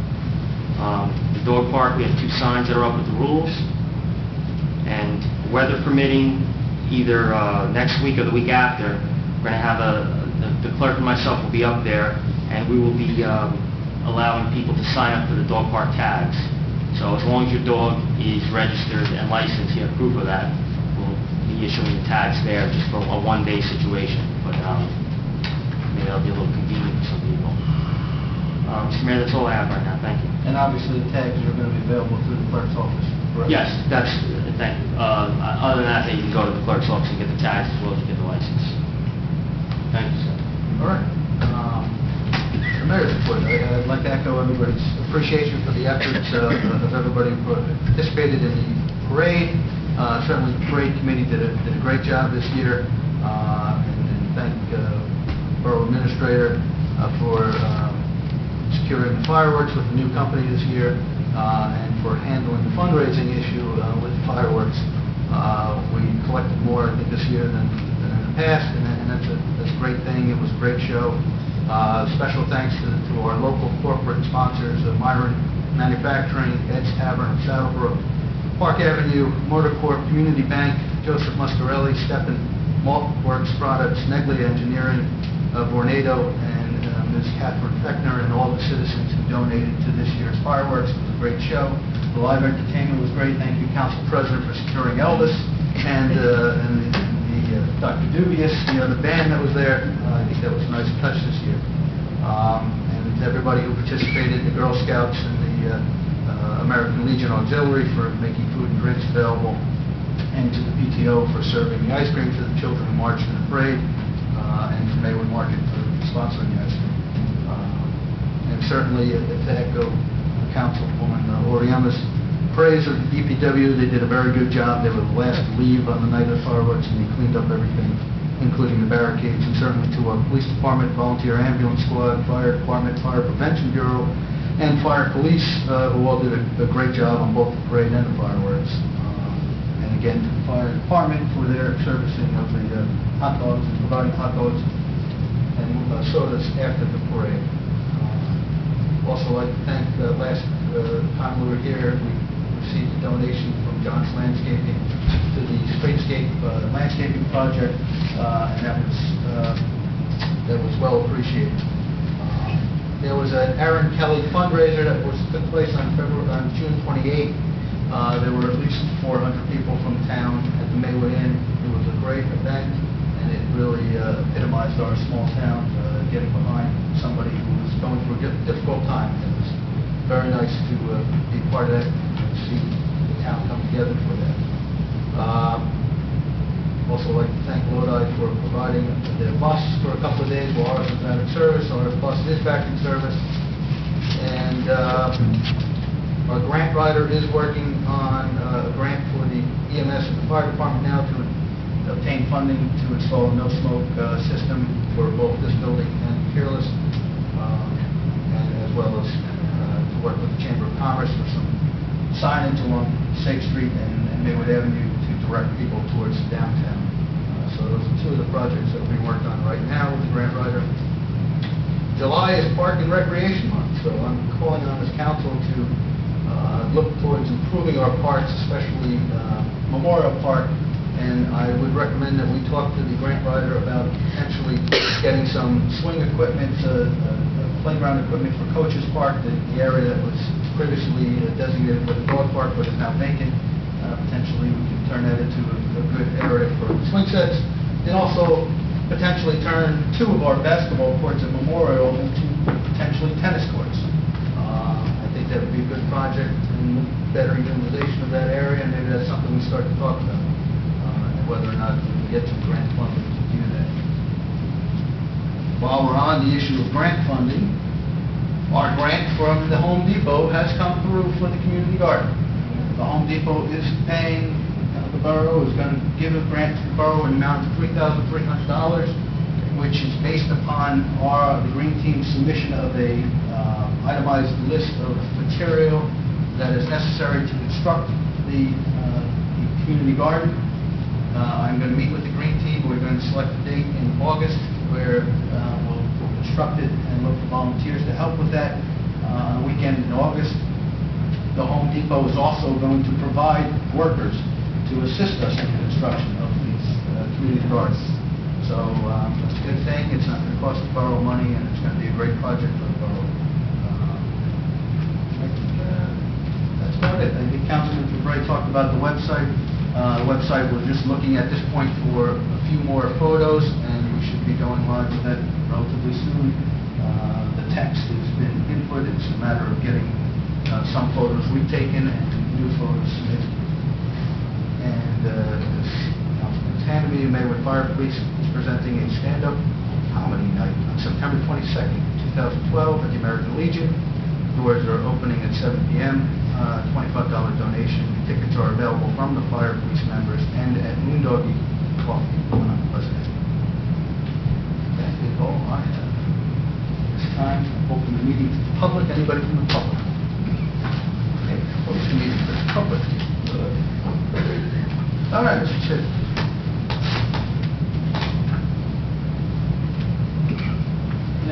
I have a few remarks to make. Sir. To the council. I'll give one to Roberta. Thank you, Jim.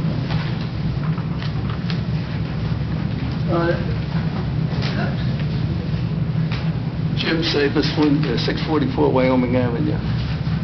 On the 27th of June, the BCUA Chief Engineer, Engineering Commissioner, and Infiltration Contractor met in a long meeting to further resolve plans and procedures for the IR municipal surveys that they're planning. They reported to the commission the next day they hope to begin surveys in 1 to 3 months, which is what they're anxious to do. The BCUA recognizes Maywood as a number 1 or 2 for high filtration in the county. If they want to start with Maywood, we will not be ready with the appropriate ordinances. On the 20th of May, I supplied an ordinance review and suggested amendments to the council with copies to the BCUA. The suggested changes were based on many discussions, reports, and on reported actions by Warwick, which seems to have a fairly successful program going. No ordinance changes seem to be ready for discussion in Maywood or adoption. Has anyone from the borough reviewed the existing ordinances? Does anyone request a copy of Warwick's ordinance on the matter? Have appropriate changes been officially drafted? You indicated the last time I talked to you that the borough attorney was doing something, but I haven't seen any results from that. Has anyone drafted the changes, discussed it with the BCUA? They have their opinion as to what the ordinance might look like. And is Maywood prepared for introduction of the amended ordinances anytime in the near future? I'm worried. Would you like a response? Well, do you have any questions? You want to say anything about those questions? Two ordinances on our action list for tonight. Everybody does have a copy of the recommendations that Mr. Sapos has. The Waldwick and Montville, I believe, ordinance has been circulated to the council members previously, and the code changes that you've recommended, I am going to recommend with maybe a change to be incorporated. I think, quite frankly, our ordinance does address the issue of not dumping into the system right now. Well, I think it can be clarified a little more for the average person who picks it up and reads it, and I think an issue that is on our checklist right now for CCOs, or when a house sells, there's a CO checklist that is given out to the seller, which has to be satisfied prior to CO being issued. One of the issues, item number 11 actually, is that some pumps must discharge to the exterior of the dwelling and may not be connected to the house sewer system. I am recommending that we also include the downspouts and drains also be disconnected if they are connected to sewer systems as well, so that takes care of that issue itself. From my discussions with the building department, when they do the checklist, they do go through all, there are 14 items actually on the CCO checklist, one of which being the check for sump pumps. That catches, when there's a turnover, obviously, on a sale, it doesn't necessarily check if the house stays in one order for 50 years, obviously, you're not going to catch it under a CO issue. But I think that by tweaking our current ordinance with the 3 or 4 recommended changes that you had, and one of the changes I would recommend is that we add in specifically referring to the continued certificate of occupancy checklist in the ordinance so that, again, everybody is well aware of when it triggers. But other than that, I think the language that you provided is very good. I think it clarifies an existing, language that's already in the ordinance. And I would recommend it. How close are these to being enacted? As soon as his nimble fingers type them up. I'll try to have something for the next meeting. Does it also include the penalties that I was suggesting? Well, there's currently a penalty of $1,000, and that penalty Well, is up to $1,000, and that penalty is daily, quite frankly. I mean, that's much like every other violation is. well, the issue was addressed by the BCUA in some of their discussions, and my conversations with them indicated that unless you had something to offer amnesty on, which is why we included the daily penalty if you didn't allow inspections, was very important to me in getting the cooperation of the citizens and property owners. You have not included that? Your language has that in it. Your language has the $50 per day. Yeah, but is that going to be in the ordinance? My recommendation is that one of the three, your 3 recommendations be in there. Quite frankly, if you recall the article that was in the paper about Montvale looking into Waldwick, or Allendale, I believe it was Allendale, was looking into Waldwick's adoption of their pretty stringent code. And I tend to agree with the comments that Allendale was making, whether or not there is a legal or constitutional ability to do what Waldwick says they want to do, which is force inspections. And I'm not so sure that is legitimate or not. I'm not so sure Waldwick's ordinance can stand the test of a legal challenge, because I don't think you have the right to potentially kick the door and go in, regardless of the amnesty. But I think what talking about it and adopting an ordinance does is it enlightens everybody in the municipality to say that the borough is serious about it, and that alone, without forcing unauthorized entry into a dwelling to do an inspection, can get people thinking. It is a very difficult thing to pursue, and that's one of the reasons why I couched it the way I did, because people really don't want to do this. Right. And the BCUA, in my opinion, is not taking exactly the right approach either, but that's a different matter. Now, I have some comments on their plans and what they're going to do. The BCUA now plans to conduct surveys, then proceed with remediation procedures, documentation, plans, drawings, and designs. Their concentration seems to be on sump pumps and downspout connections to the sewer system. Now, they seem to think that most of the infiltration is coming from those 2 sources. I'm not sure I agree with that. And in their zeal to pursue this, they don't seem to want to do too much advanced planning and information supplies as to how you can deal with the sump pumps and the leaders in advance, so that people are more comfortable discussing it or allowing people into their homes or properties. Before a comprehensive survey of all causes of infiltration can be completed and any design correction started, Maywood must have digitized drawings of the sewer system piping and the storm drainage system piping. These digitized drawings are also required for maintenance of these systems, repairs, and preparation of contracts for construction or work being done on those systems. I have been shown a copy of a digitized sewer system drawing Neglia seems to have, that's our borough engineer, but no copy has been supplied to the borough offices or to the DPW for their use. Based on portions I have seen, this drawing needs to have details added and portions updated. These copies provided to the borough offices and to the DPW for their use. I'm not sure, in the discussions I had in the meeting I was with Neglia, where I was shown this drawing, I'm not sure who has ownership of that drawing. And I'm concerned that we don't have a copy of it here in the borough offices, and that the DPW doesn't have a copy. Can I ask you, the copy that you did see, was it a complete copy of the town, or was it a section of the town? It was a complete copy of the town. It's a little complicated. It seems to be a copy of one of the single drawings the DPW has that was done by Schwanneweed years ago.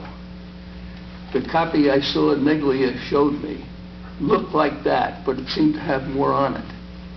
And my understanding was it was digitized so that it could be used in the engineering work that they're doing. I don't know why they haven't supplied a copy to the town. A digitized drawing of the storm drainage system should be immediately prepared and copies furnished to the borough for the reasons I cited above. In 2009, the BCUA preliminary survey plan provided for preparation of these digitized drawings. They submitted a draft plan, which was never implemented, but it did contain requirements for digitized drawings of the sewer system, not the drainage system. They may prepare some drawings for corrections that the surveys they make indicate, but I have heard no plan to make complete system drawings for Maywood. We need these drawings now, even if we must pay to have them prepared. Based on the low sewer level flow in 2012, that's this year, we can expect the BCUA sewer charges from Maywood to be several $100,000 amounts less in 2013. Our bill will go down next year. It has to, because there's very low flow. A small portion of this saving next year should be invested in proper digitizing system drawings. Now, getting the digitized drawings of the sewer system updated a little bit and having some details added, and the preparation of a storm drainage system digitized drawing is not hugely expensive.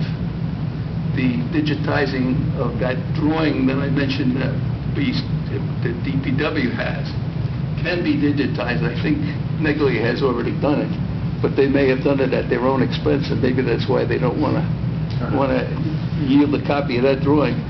So we're not talking about a lot of money, and those drawings are needed for the DPW and borough engineer in making specifications and contracts on any work that's done on those two systems.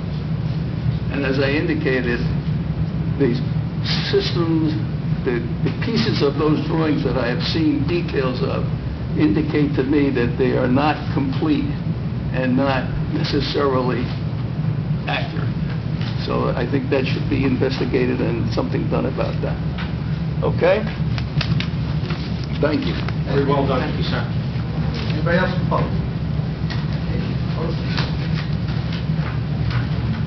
Before we move on, actually, when we go to the action list, we'll talk about, but for the bill list, the agenda, 3 items, T ordinance. Brian and I are working on that. And the parking ordinance, I rewalked the 15-minute parking spots for that ordinance. I thought tomorrow night at the SID meeting, we might go over that a little bit, get some of their input for the few changes. And the other parking one, the chief just said to me tonight that he wanted to recommend that the commuter parking, even though we're taking some streets off that ordinance that didn't need to be on it, he'd like to make it a 2-hour period, not just the 1 hour. So we'll go over that with Brian and the sewer ordinance you addressed. So that's what I know. Potential to have an amendment of the sewer ordinance. Yeah, I think the sewer, yeah, absolutely. That's, Mr. Sid, what's the recommendation to, yes, sir. you know, get them out? Is the parking ordinance is going to be ready for the next meeting, you think, or? I think we can do that too. Yeah? Okay. The introduction. Right.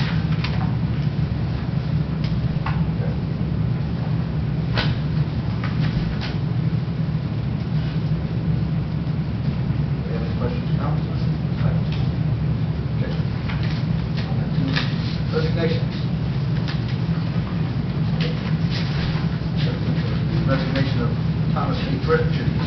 member of Maywood First Aid and Emergency Squad, remaining as a life member status effective July 10, 2012. Move for resignation. Second.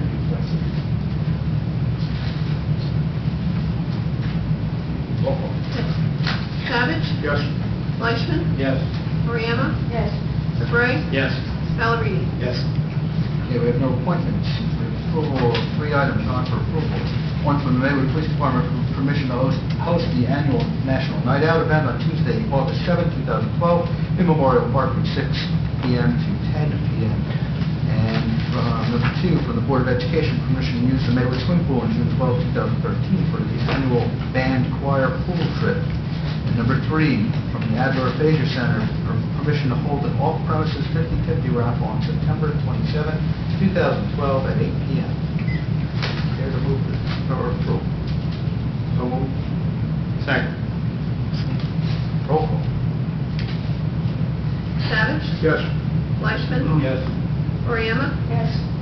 DeBrey? Yes. Ballerini? Yes. Resolution by title.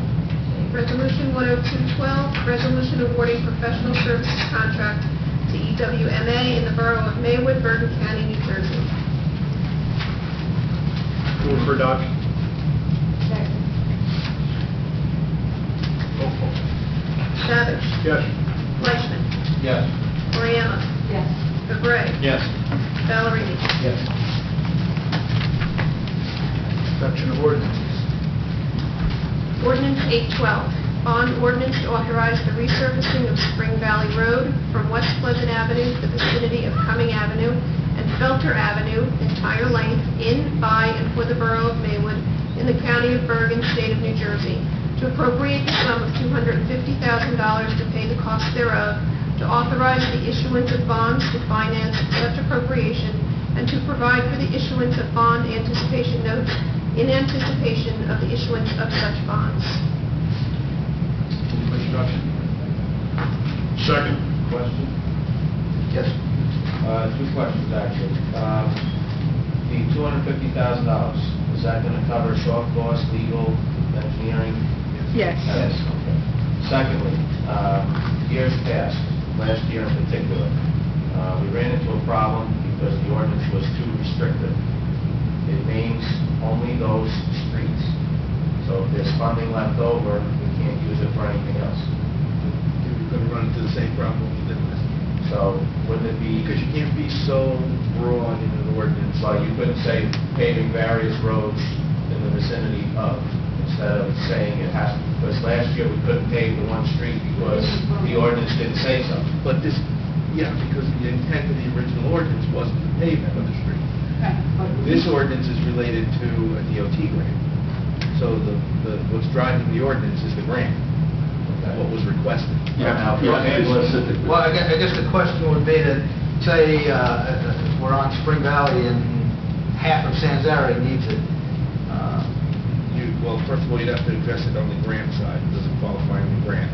And second of all, you'd have to amend the ordinance. But that's the intent. That's the way it's supposed to work. You're supposed to amend it. I know, I'm saying without having to amend anything, if there's money left over, can you pay without, because last year we were ridiculed for being too restricted. Now we're restricted again. I want to avoid that problem. So in case there's an issue where we need to take, 3 yards of leftover asphalt and pave a pothole, we can't do it.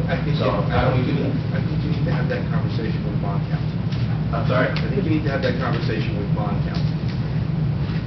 Because paving potholes is not a capital ordinance. Right. But the question really is beyond potholes, I guess. It's what if the first 25 feet of Sanzari needs to be paved? You go through an amendment. That's the answer. That's the official. Well, last year we tried to do an amendment, we were told we couldn't. Because I think you ran out of time, though. I think you ran out of time on the calendar. That's what happened. It wasn't that you couldn't do it, you ran out of time. Right. Okay. We're all satisfied with the wording. I just want to avoid a problem when we start this project. But this is a specific project, Councilman Fletcher. You do have ordinances in the past where you That say various roads. I don't want you to come here in November and say, I told you so.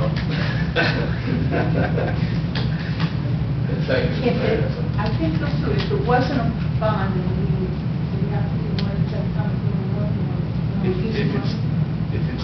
capital project that has a life of more than 5 years, you do a bond. Oh, but if it's not, is it just an ordinance or whatever?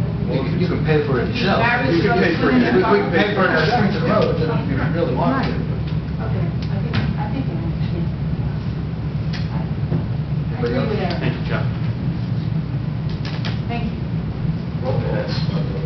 Roll call. Savage? Yes. Fleischman? Yes. Oriema? Yes. Fabre? Yes. Valerini? Yes. Be it resolved by the Mayor and Council of the Borough of Maywood that ordinance 812 passed on first reading, and that said ordinance will be further considered for final passage at a meeting of the Mayor and Council to be held on August 14th, 2012 at 7:30 p.m. at the Borough Hall, 15 Park Avenue, Maywood, New Jersey, at which time and place all persons interested therein will be given an opportunity to be heard concerning the same, and that the Borough Clerk is hereby authorized and directed to advertise the same according to law. New business. New business. Mr. Mayor? I neglected to mention in my report, but I think go under old business, that all the big stuff on truck 17, our ladder truck, is completed, and all that's left is some minor repairs. The vendor says we're looking at a time of about 2 weeks. I would maybe give it a month and cross my fingers. And all that's left is to actually get a price. The vendor cannot give the price to the attorney. It has to be the other vendor, I believe. And we'll have the price. Talking about the truck that's out right now for the public. Yes. The truck that was out for repair. 17. Truck 17, the ladder truck, Ladder and truck. the tower truck, right. Any other old business? Should be in town 2 weeks. Hopefully. Hopefully. Miscellaneous business. Closed session, we have an item, insurance, agents here, discuss an item, go into closed. Motion to go into closed session? Second. 5-minute recess? Second. Vote on that? Yes. Okay, Savage? Yes. Fleischman? Yes. Oriema? Yes. Fabre? Yes. Valerini? Be resolved by the Mayor and Council, Borough Maywood, pursuant to provisions of the Open Public Meeting Act, the Mayor and Council meet in closed session to discuss the following subject matters. Where am I? Subsection 7, dealing with contract negotiations. And be it further resolved that such can be determined at this time, the discussion conducted in closed session can be disclosed to the public upon taking final action thereon, provided disclosure should not violate the attorney-client privilege or constitute undue invasion of privacy. Further resolved that the Mayor and Council of the Borough of Maywood do not envision to return to open session after this meeting for reserved for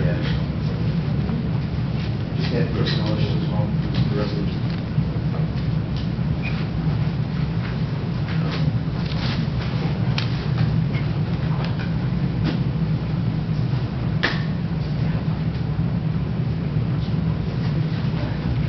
I think we're going to take 5-minute break. We will not be coming back.